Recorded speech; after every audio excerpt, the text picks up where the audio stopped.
So let's start with supplier excellence program. तो आप इधर थोड़ा समझने का कोशिश कीजिए कि हम लोग अभी तक जो ISO 9000 का जो रिक्वायरमेंट्स के बारे में बात कर रहे थे, उससे हम लोग थोड़ा सा अभी ऊपर जाके बात कर रहे हैं कि एक सप्लायर जहां जिसके वहां से हमारे यहाँ प्रोडक्ट आता है, जिसका वैल्यू एड होता है करीबन in some cases as high as 70%, 75%। तो वो जो प्रोडक्ट सप्लाई करते हैं उनका ही क्वालिटी एक्चुअली डिटरमिन करता है हमारा क्वालिटी को। बहुत सारे केसेस हैं ऐसे ही, ज्यादा से ज्यादा केस ऐसे ही है।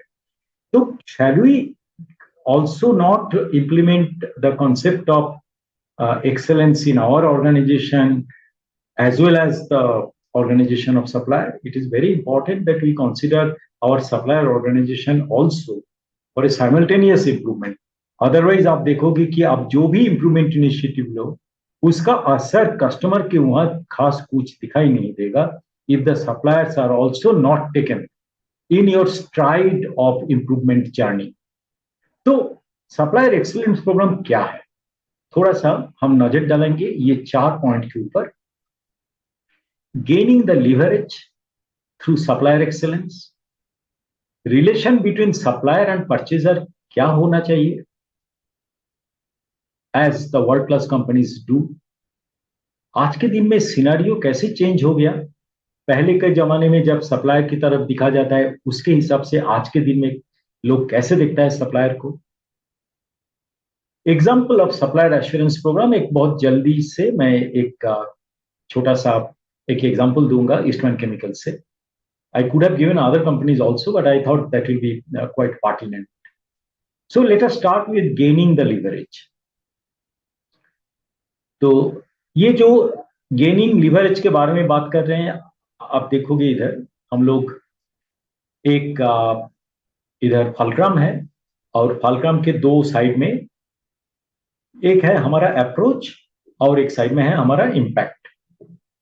तो फलक्रम से आप जितना दूर जाओगे इम्पैक्ट उतना ज्यादा होगा, अप्रोच में भी जितना दूर जाओगे उतना एफर्ट कम देना पड़ेगा। You understand this from the basis of cost of quality concept. Prevention cost कम खर्च करना पड़ता है, लेकिन वो ऑफसेट कर देता है फेल्योर कॉस्ट को to a very great extent. Okay, so let's look at what are the approach domain and what are the impact domains. तो जो सबसे ज्यादा एफर्ट लगता है adversarial relationship. What is adversarial relationship, हम लोग इसके बारे में और भी बात करेंगे। एडवर्सरियल रिलेशनशिप का मतलब होता है कि आपको मैं पैसा दे रहा हूं, आप मुझे प्रोडक्ट दो, और जैसे मैंने बोल रहा है ऐसे ही दो। आप ठीक कर रहे हो क्या गलत कर रहे हो वो मैं इंस्पेक्शन करके निकाल लूंगा, बट अगर आप ठीक से प्रोडक्ट ना दो तो अब मैं आपके साथ बिजनेस नहीं करूंगा। We are going to disconnect. और इसका जो असर होता है इम्पैक्ट डोमेन में वो है इनकॉन्सिस्टेंसी और रिजेक्शन। यानी कि अगर आप इस टाइप की रिलेशनशिप रखते हो कस्टमर के, आपका सप्लायर के साथ, तो definitely you cannot get your consistent quality performance. जब भी आपका प्रेशर आपकी तरफ से ढीला हो जाएगा, you will find that rejection and other problems really be cropping up. तो उसके अगेंस्ट में नेक्स्ट अप्रोच क्या हो सकता है, सिस्टम्स अप्रोच।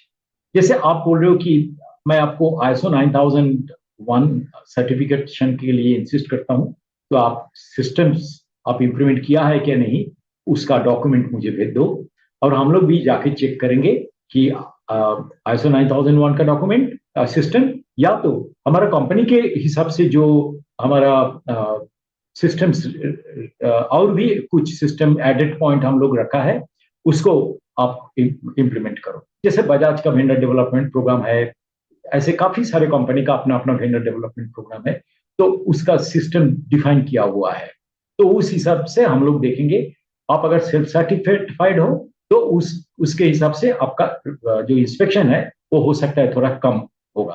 आपको याद होगा कि ओंकार ने जब स्विचिंग इंस्पेक्शन रूल के बारे में बताया था, उसमें नॉर्मल इंस्पेक्शन, और अगर आप अच्छी तरह से नॉर्मल इंस्पेक्शन में हो कंसिस्टेंट परफॉर्मेंस, तो उससे आप रिड्यूस्ड में जाते हो। अगर आप नॉर्मल इंस्पेक्शन में प्रॉब्लम है तो आप टाइटन में जाते हो। तो स्विचिंग ओवर रूल में इस टाइप ऑफ सप्लायर हो सकता है कि उनका इंस्पेक्शन थोड़ा सा कम हो। नेक्स्ट अप्रोच डोमेन में क्या होता है, आप वेंडर की तरफ हाथ बढ़ाओ, आप वेंडर को साथ लेके आगे चलो, आप उसको आपका हर एक कार्यक्रम में इन्वॉल्व कीजिए। तो उसमें आप देखोगे आपका जो वेंडर का परफॉर्मेंस है वो कंसिस्टेंट होने लगेगा, स्टेबल होने लगेगा।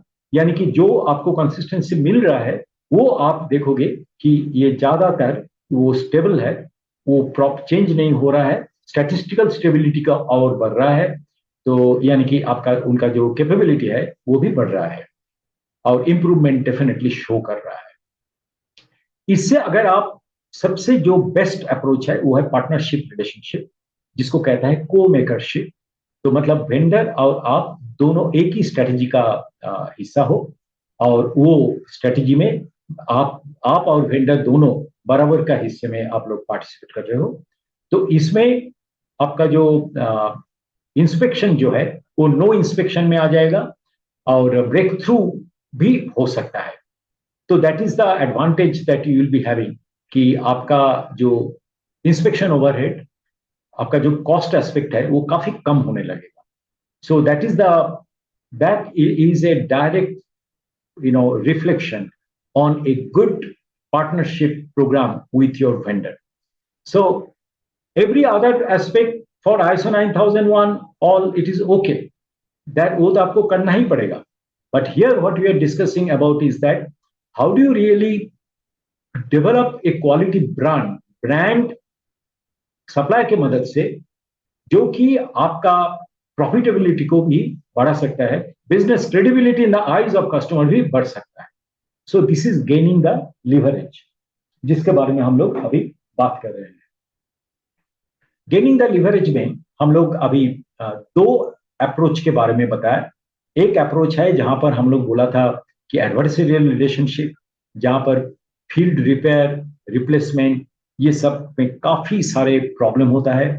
इंस्पेक्शन और रिवर्क जो मतलब इंटरनल फेल्योर है वो भी बढ़ सकता है, even though you apply systems approach, लेकिन इंस्पेक्शन भी इधर भी इंस्पेक्शन है, हो सकता है इसके हिसाब से कम हो, लेकिन inspection rework, last moment rejection, delays, ये सब होता है।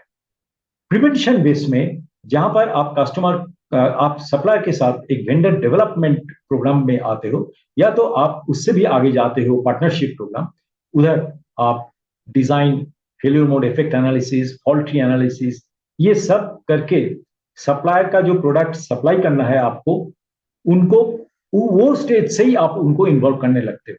यानी कि जब आपका डिजाइन रिव्यू मीटिंग होता है तब सप्लायर भी पार्टिसिपेट करता है उधर। और जो मैंने अभी अभी आपके साथ बात किया क्वालिटी फंक्शन डिप्लॉयमेंट, जहां पर एकदम कस्टमर रिक्वायरमेंट कैप्चरिंग के से शुरू करके आपके शॉप फ्लोर में या तो सप्लायर के शॉप फ्लोर में प्रोडक्शन को कैसे कंट्रोल किया जाएगा, उसका पार्ट स्पेसिफिकेशन कैसे होगा, वो क्वालिटी फंक्शन डिप्लॉयमेंट में भी भागीदार होंगे supplier. So you can understand that आपका जो एफर्ट्स रिक्वायर्ड है वो जितना आप प्रोएक्टिव जोन में जाओगे उतना ही आपका फायदा होगा। So that is the advantages of leverage, gaining the leverage through prevention methodology. Let's go ahead and then see what is the relationship between supplier and purchaser from age-old practices to आज के दिन में। तो ये आपके लिए काफी मतलब इंटरेस्टिंग होगा, आप खुद समझ सकते हो कि आप कहां पर हो आज के दिन में। तो this has been taken from doctor Kaoru Ishikawa, जिनको कहा जाता है कि मॉडर्न टोटल क्वालिटी मैनेजमेंट के वन ऑफ द गुरुज, जिसको मैं कवर भी किए थे हमारा 7 गुरु के संदर्भ में। तो इसमें 8 स्टेजेस है।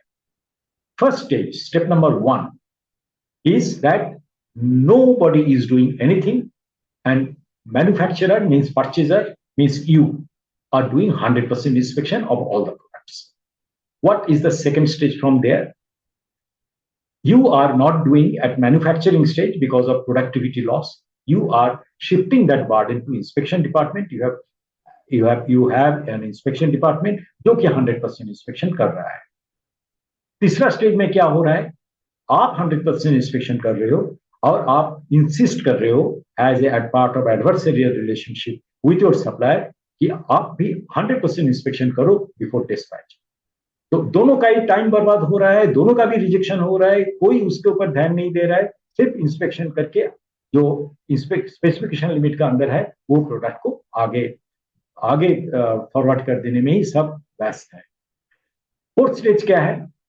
आप बोल रहे हो कि सप्लायर को 100% इंस्पेक्शन करो, हम लोग ऑडिट चेक करेंगे या तो सैंपलिंग इंस्पेक्शन करेंगे। इसमें हो सकता है कि ये स्टेज में थोड़ा बेहतर रिजल्ट मिले, क्योंकि supplier has come to that stage कि आप तो सैंपलिंग अचानक नहीं करोगे, only after finding that the supplier is performing well तो ही आप सब सैंपलिंग और या तो ऑडिट चेक करोगे।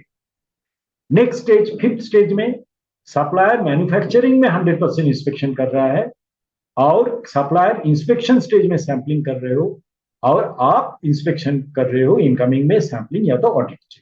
इसमें आपका काफी सारे एफर्ट्स बच रहा है और सप्लायर भी लास्ट मिनट का प्रॉब्लम से थोड़ा सा अपने आप को अलग रख रहे हैं, क्योंकि उनका पहली इंस्पेक्शन होकर ही आ रहा है, 100% चेक हो रहा है ऑपरेटर से और उसके बाद वो सैंपलिंग इंस्पेक्शन कर रहा है। Stage number 5। स्टेज नंबर 6 में क्या हो रहा है? 100% इंस्पेक्शन की जगह में स्टैटिस्टिकल प्रोसेस कंट्रोल कर रहा है supplier at the manufacturing stage. That is far far better than 100% inspection, क्योंकि ट्रेंड मिल रहा है सप्लायर के लिए भी ये काफी इकोनॉमिक है और सप्लायर उनका इंस्पेक्शन स्टेज में सैंपलिंग इंस्पेक्शन कर रहा है और आप ऑडिट चेक कर रहे हो या तो नो इंस्पेक्शन कर रहे हो। स्टेज नंबर 7 में क्या हो रहा है? सप्लायर प्रोसेस कंट्रोल कर रहा है, सैंपलिंग की जगह में ऑडिट चेक कर रहा है फाइनल इंस्पेक्शन में, और आप ऑडिट या तो नो इंस्पेक्शन, मतलब ऑलमोस्ट डिलीवरी ऑनलाइन हो गया, ऑलमोस्ट, कभी कभी डिलीवरी ऑनलाइन से फिर ऑडिट में आ रहे हो आप, दोनों ही एक साथ। अल्टीमेट स्टेज क्या है? 8, process is capable, suppliers all critical processes are perfectly stable and they are producing within maybe CPK 1.67 और 6 sigma, और वो कोई इंस्पेक्शन नहीं कर रहे हैं, क्योंकि इंस्पेक्शन करने का जरूरत भी नहीं है। आप इंस्पेक्शन कैसे करोगे अगर 3.4 पार्ट्स पर मिलियन आपका डिफेक्टिव है? इंस्पेक्शन करने का कोई मतलब ही नहीं है और आप भी कोई इंस्पेक्शन नहीं कर रहे। This is called a win win strategy. आपका सप्लायर भी गेन कर रहा है, आप भी गेन कर रहे हो इस stage.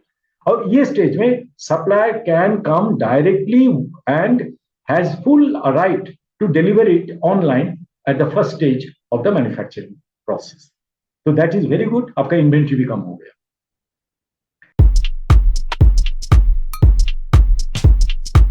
So I'm now going to talk about 5 quality problems related to the subcontracting process, जो अक्सर देखने को मिलता है कि सप्लायर और आपके बीच में जो प्रॉब्लम होता है उसमें 5 हाईलाइटेड प्रॉब्लम के बारे में मैं पहले बात करूंगा। Poor upfront definition of customer needs. आपका कस्टमर का जो नीड है, जिसके आधार पे आप एक्चुअली प्रोडक्ट का स्पेसिफिकेशन को डिजाइन किए हैं, वो कस्टमर सप्लायर को राइट द फर्स्ट टाइम आप नहीं बताते।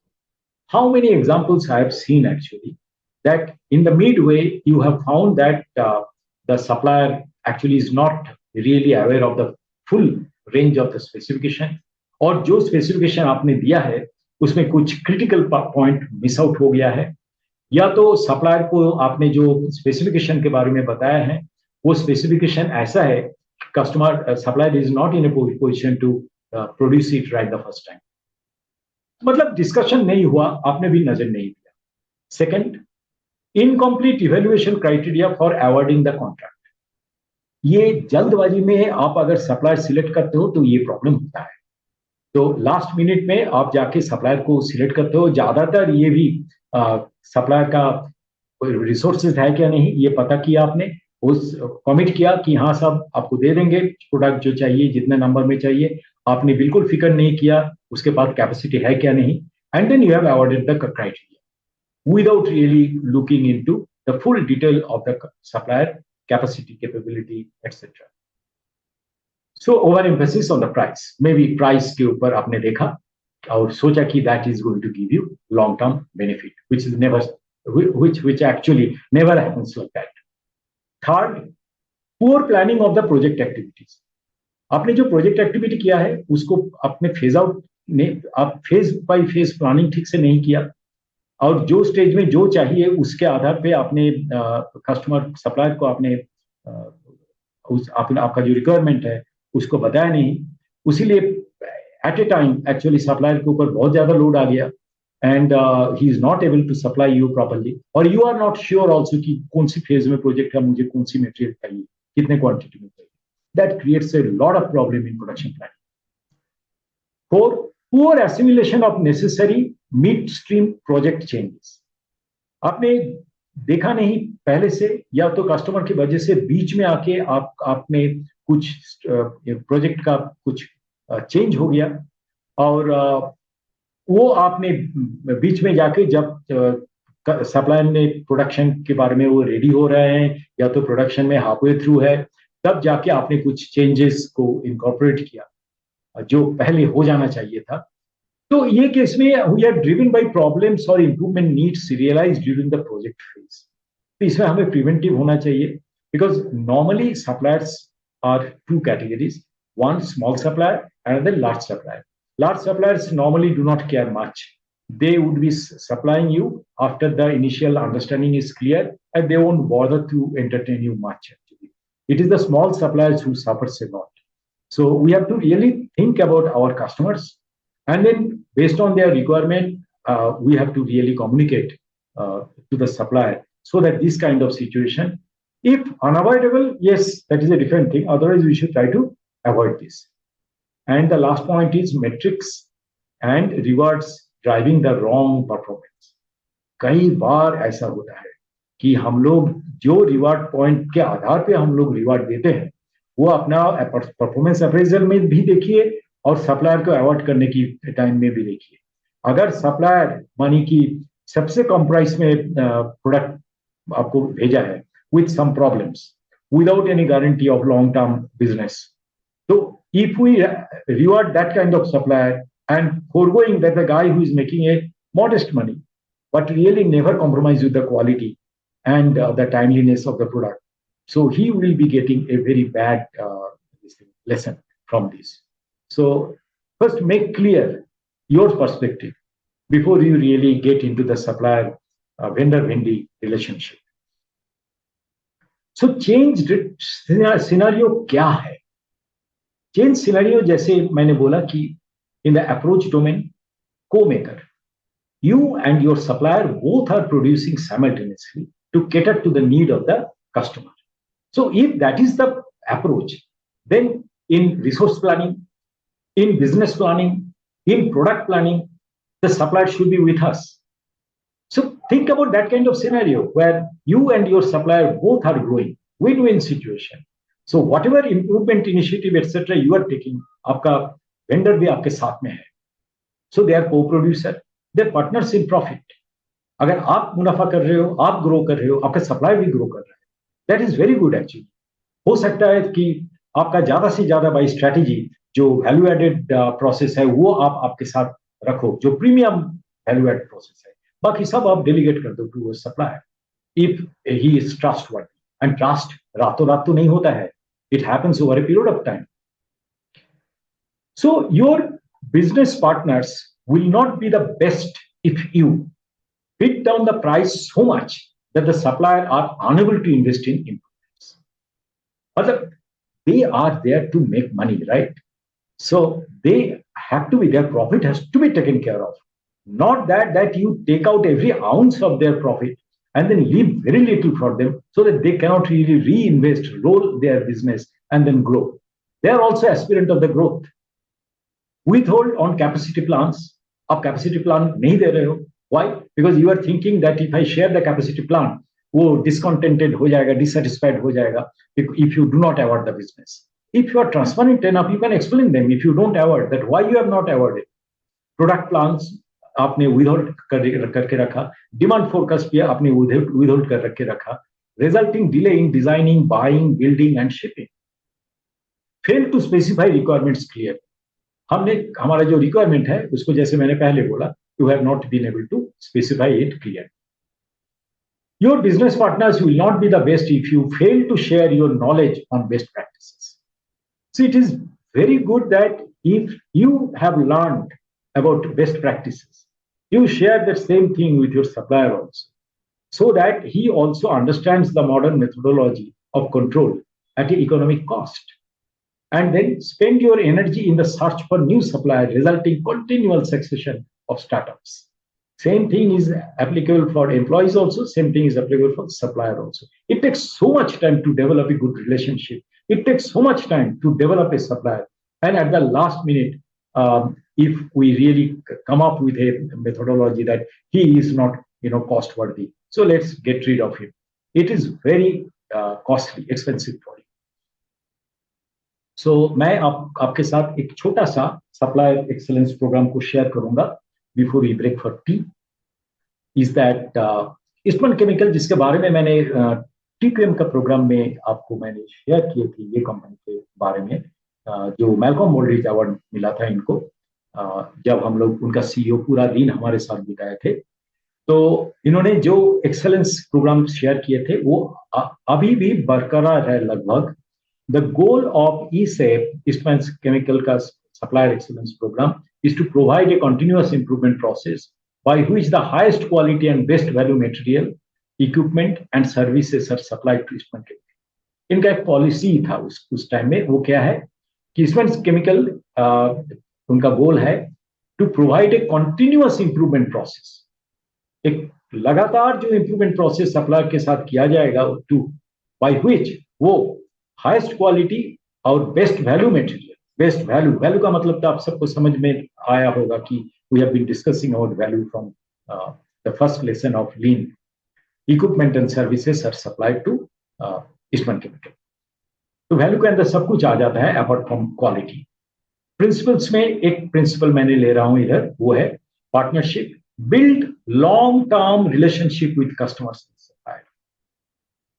इसका 3 हिस्सा है. एक है सप्लायर ऑर्गेनाइजेशन का हिस्सा, एक है यूजर ऑर्गेनाइजेशन का हिस्सा, और एक है परचेजिंग ऑर्गेनाइजेशन का हिस्सा. तो ये सप्लायर है, ये हमारा है जो परचेज कर रहे हैं. एक यूजर है जो हमारा यूजर है. तो सप्लायर ऑर्गेनाइजेशन का तरफ से देखा जाए तो measure and report the data, define process capability, monitor process control and support innovation. तो ये सप्लायर ऑर्गेनाइजेशन के तरफ से इंपॉर्टेंट है. परचेजिंग के तरफ से कोऑर्डिनेट इसे रिलेशनशिप, इसमें का सप्लायर एक्सेलेंस प्रोग्राम का रिलेशनशिप बरकरार रखने के लिए, बढ़ाने के लिए appoint people, give them accountability and then fix their agenda and road map and then monitor it. Then manage इसे प्रोसेस, इवेल्युएट करो time to time based on this data that they are providing, और you go and then collect the data. Maintain team focus. अगर आपका team उसके ऊपर engage है तो उसको फोकस रखिए. इनके तरफ से भी जो टीम है दोनों के अंदर में see that they are interacting. Drive supplier recognition. So supplier recognition एक इंपॉर्टेंट पॉइंट है जो कि वेंडर डेवलपमेंट, वेंडर मीट के दौरान इन लोग करते हैं. ओके. यूजर ऑर्गेनाइजेशन के तरफ से define purchase requirement, provide technical support, identify improvement projects, measure performance, search for innovation.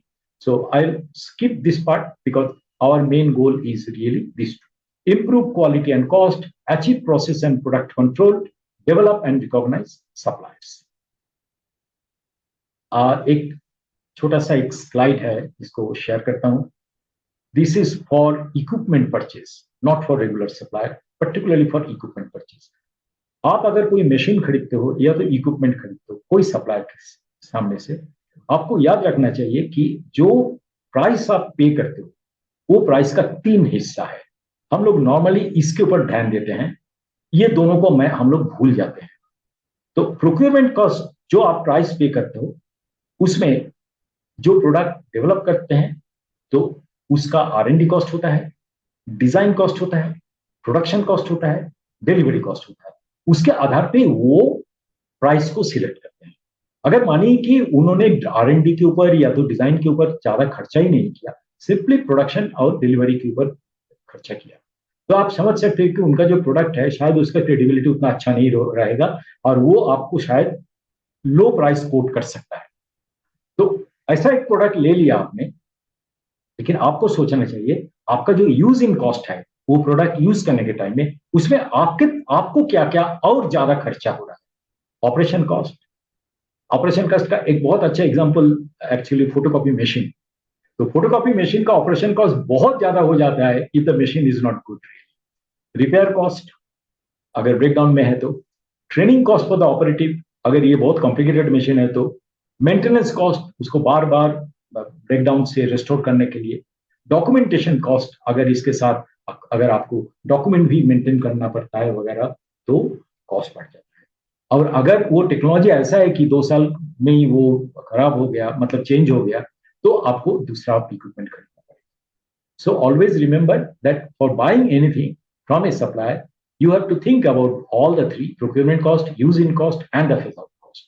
मैं एक एग्जांपल देता हूं अभी ग्राफ के दौरान कि मानिए कि इस साइड में है लाइफ साइकिल कॉस्ट, इस साइड में है ईयर्स। तो प्रोडक्ट ए, प्रोडक्ट बी, मानी कि ये प्रोडक्ट ए सप्लाई कर रहा है एक supplier A and product B को सप्लाई कर रहे हैं सेम प्रोडक्ट को लेकिन सप्लायर बी। तो प्रोडक्ट ए लिया गया है एट ए लोअर कॉस्ट और प्रोडक्ट बी लिया गया है एट ए हायर कॉस्ट। तो इनिशियली आप देखोगे ये डिफरेंस जो LO है, ये है इनिशियली आप कितना खर्चा कर, लेकिन ये प्रोडक्ट जो आप कम प्राइस में लिया है इसका जो लाइफ साइकिल कॉस्ट के हिसाब से ये प्राइस कॉस्ट बढ़ने लगा स्टीपली, लेकिन ये प्रोडक्ट का ग्रेडियंट काफी कम है। तो आप देखोगे आफ्टर सम x1 टाइम ये जो डिफरेंस है ये दोनों में ये काफी कम हो गया। मतलब ये दोनों का टोटल कॉस्टिंग जो लगभग एक ही हो रहा है और कुछ दिन बाद में supplier B will prove to be more economical than supplier A. So I just thought that you should remember this particular part. And with this, I think we would like to close for tea.